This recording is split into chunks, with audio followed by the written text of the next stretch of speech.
हाँ जी प्यारे बच्चों नमस्कार। अज आप गल करांगे तीजी जमात पंजाबी पुस्तक पाठ नंबर 15 मकड़ी दी हिम्मत। इस पाठ नूं पढ़ांगे अते इस पाठ के प्रश्न उत्तर करावांगे। एक सी राजा, ओह अपनी प्रजा का बहुत ध्यान रखदा सी। प्रजा भी अपने राजे का बहुत सत्कार करदी सी। एक बार की गल है कि किसी दूसरे देश के राजे ने उस उत्ते हमला कर दिता। राजे दीयां फौजां बहुत बहादरी नाल लड़ियां, परंतु राजे की हार हो गई। राजा दुश्मन दीयां फौजां तो बचदा होया दूर चला गया। ओह जंगल दी एक गुफा विच रहन लगा। एक दिन राजा गुफा विच बैठा कुछ सोच रहा सी। उसने देखा कि एक मकड़ी बार बार कंध उपर चढ़न की कोशिश कर रही सी।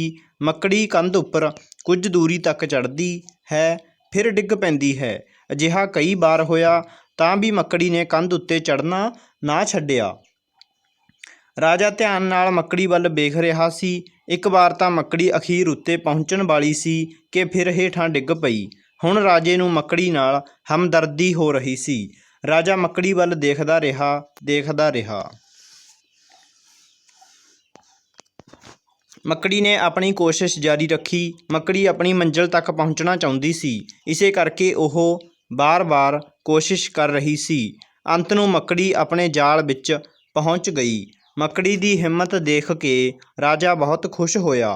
राजे दे मन विच एक फुरना फुरिया कि जेकर मकड़ी वर्गा एक निक्का जिहा जीव बार बार कोशिश करके अपनी मंजिल तक पहुंच सकदा है तां मैं भी हिम्मत कर सकदा हाँ। हुण राजे नूं मुड़ हौसला होया। राजा अपने राज विच वापस चलिया गया। उसने अपनी फौज दोबारा इकट्ठी की। राजे ने फौज इकट्ठी करके दुश्मन उत्ते हमला कर दिता। अंत राजे की जित हुई।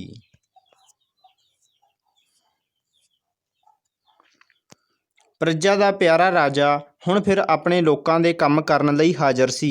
प्रजा खुश सी कि राजा वापस आ गया है। राजे ने अपनी प्रजा नूं दस्सिया कि एक छोटी जिही मकड़ी ने उसका उत्साह वधाया। राजे ने अपनी प्रजा नूं यही सबक सिखाया कि मुड़ मुड़ कोशिश करन नाल कामयाबी मिलती है। पाठ अभ्यास। प्रजा, लोक, बहादुरी, दलेरी, हिम्मत, उद्यम, उत्साह, हौसला, सत्कार, आदर, हाजिर, मौजूद, कामयाबी, सफलता, फुरना फुरिया, विचार आया।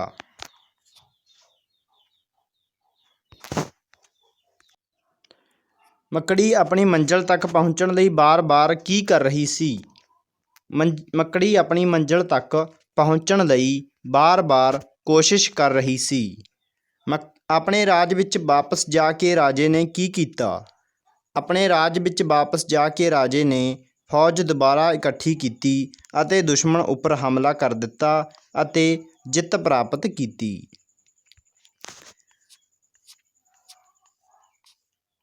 राजे ने कामयाबी दा सबक किस तो सिੱਖਿਆ? राजे ने कामयाबी दा सबक मकड़ी तो सिੱਖਿਆ। ठीक उत्तर अगे सही का निशान लाओ। प्रजा राजे दा की करदी सी? गुस्सा करदी सी, प्यार करदी सी या फिर सत्कार करदी सी? प्रजा राजे दा सत्कार करदी सी। जंगल विच राजा कित्थे रहन लगा? दरखत उपर, झाड़ियां उपर, गुफा उपर? गुफा विच, झाड़ियां विच। ठीक है, तो राजा कित्थे रहन गया सी? गुफा विच। राजे का उत्साह किसने वधाया? सैनिकां ने, शेर ने, मकड़ी ने? राजे का उत्साह किसने वधाया सी बच्चों? मकड़ी ने। ठीक शब्द चुन के खाली थावां भरो। राजे नूं मकड़ी नाल डैश हो रही सी। की हो रही सी बच्चों? हमदर्दी। राजे दीयां फौजां बहुत डैश नाल लड़ियां। बहादुरी। मकड़ी दी डैश देख के राजा बहुत खुश होया। की देख के? हिम्मत। हुण राजे नूं डैश मुड़ डैश होया। हौसला। अंत नूं राजे दी डैश हुई। की हुई सी बच्चों? जित।